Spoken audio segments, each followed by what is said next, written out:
Okay, so this is yet another confusing intersection that we come up with students, and they're like, what on earth is going on here?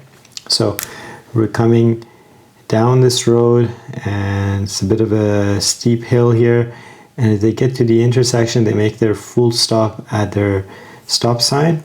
They start wondering, wait a minute, what's going on here? Why don't I have a light? They look over at the walk signal. They see some pedestrians standing here, maybe a couple of bikes standing here. They see a person standing here, but they're not crossing, and they're like, what is going on? They're at a crosswalk, they're not crossing? I don't get it. And so it's because they're not paying attention to what's happening with the crossroad here. Okay, so the first thing they should be thinking is clue number one. If they look over at the light here, which is the light for these cars here, right? These guys have a light right above their head, right? And they also have a redundant light here. How do I know this light is this light? Because it doesn't have a sign beside it saying left turn signal, right? If it was a left turn signal, I'd be like, okay, that's a left turn signal light, but there isn't. So these two lights are just the regular plain old traffic control signals, okay? So if they were paying attention, they would see, oh, flashing green light. That means right now the traffic on this road has the right of way. What does that mean? Once they've made the full stop, they should shoulder check right for anyone riding alongside them to see if there's any pedestrian that's about to cross in front of them. If not, they should inch up to the edge of the road, check carefully because there's a hedge here that's making it hard to see. So they need to inch forward enough that they can see far enough down this road. I mean, really far. So like 90 meters out. Okay. And once they've seen that it's clear, they can shoulder check right again and make the turn. Now, if the cross traffic has a red light, so if they look over and go red, maybe I can erase this. I can draw a red light in. Yes, I can. Sweet. If they looked over and saw a red light here, they should be thinking, why does the cross traffic have a red light at a T intersection? And the reason is it's a pedestrian-controlled intersection. So that means someone else might have the green light or walk signal. We can't have a green light because we have a stop sign. So that's telling us go when it's safe to do so. So make a full stop and then proceed only when it's safe to do so. So if they have a red light, that means this walk signal is on right now.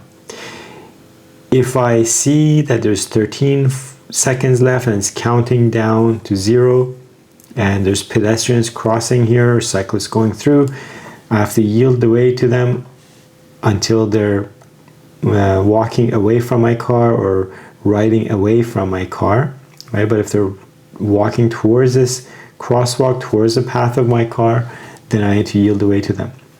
Once they cross, if there's still enough time here, then I can, let's say there's 7 seconds left on this walk signal, no one is crossing anymore, I'll be like, okay, great, I have a few seconds to take advantage of this to make this maneuver. Why?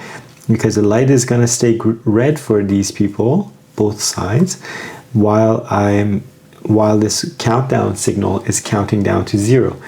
It wouldn't make sense any other way, right? They wouldn't give these pedestrians a walk signal if these people had the light right now.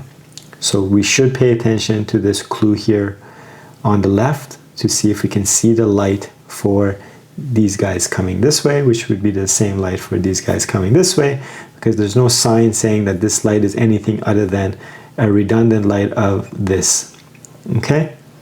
And the other clue again is this walk signal here. So you would be thinking, oh, the pedestrians have a few more seconds left on their walk signal.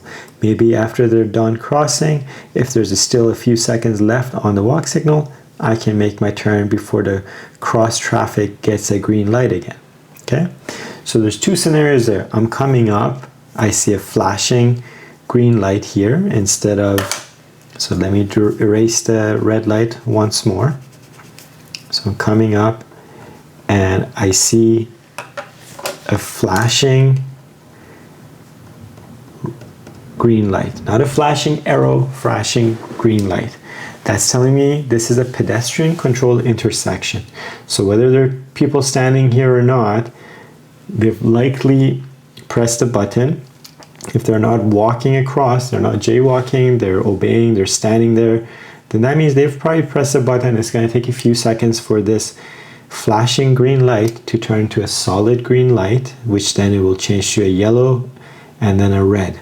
So if I see this go from a flashing green light to a solid green, then I should be thinking, you know what, let's play this slowly. I've inched up to this edge, but I'm not going to quickly try to make this turn because these guys still have a light here, and in a few seconds time this pedestrian is going to get a walk signal. I don't want to quickly make the turn and cut them off. So it's a good sign when you see a flashing green light go to a solid green, because that's telling you, hey, this is going to turn green for these people, and once it's clear I can maybe have a few seconds to take advantage of to make this turn. However, if you come up to this intersection, no one's here, no one's activated the walk signal, and it's just a flashing green light, then I just have to do what I normally do at a stop sign. I stop at a regular stop sign. I stop, I shoulder check right. If there's no one using the crosswalk here, inch up to the edge, check carefully to the left. If it's clear, one last shoulder check to the right and make my turn into the first available lane. Okay, so that's a lot of words, but long story short, as you're coming up to the intersection, don't just look at the stop sign and go, huh? What's going on here? No, start looking for clues. You can see the cross traffic light usually here. You can see a walk signal here, or you can see a hand signal. Put the picture together and figure out, when is it safe for me to make this maneuver? And of course, you should edge to the, after your full stop, and after you've done your checks for your blind spot, come up to this edge, make sure you get a good line of sight to see what's happening here before proceeding.